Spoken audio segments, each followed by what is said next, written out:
it up. And we're back. Part 3. Dun, dun, dun, dun, dun. Now let's see what this looks like. Yeah, you'll note that when I put the sugar on this morning, there was actually, I used a lot of sugar. Only 1/3 of a cup is actually called for in the Oregonian recipe. And I did that last year, but this year I wanted a sweeter taste to it, so I used a lot more sugar. Ooh, look at all that. Yeah. Now, Is that like all the moisture that came out of it? That's all the moisture that came out of it. So now what I'm going to do with this is I'm not going to completely take all the sugar off it. Yeah. But I am going to take it out of the bowl. I'm going to dry it off a bit so that the spices will stick to it. Yeah. And I want it warmed up a little bit, so I'm going to take it out. I'm going to dry it, kind of wipe it off a little, and then I'm going to let it sit on the counter for about half an hour before we do the spices.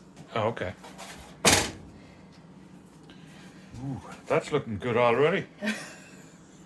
This is a lot of sugar, but I wanted to change the flavor of it somewhat. Yeah. Yeah. See and unfortunately, don't keep the sugar as much as you want to. Oh God, no, don't. Keep the sugar. Yeah. You have to throw it out. Nice clean rag. And I'm just gonna kind of pat it down. It's really kind of changed the color of the outside too. Just a bit. Has. It looks almost cooked, not quite. You know, it's dark. Yeah, it's a much lot darker.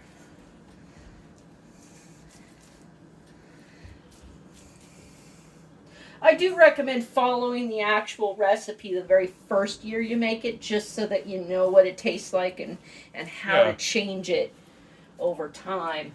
Yeah. Brilliant. There we go. It was lovely last year. It was. I'm expecting it to be really spectacular this year too. So I'm just going to let it sit in the bowl while I do some dishes, and then I'll put some spices on it. Excellent. Well, that's part 3, guys. We'll see you back here in half an hour or so. Half an hour.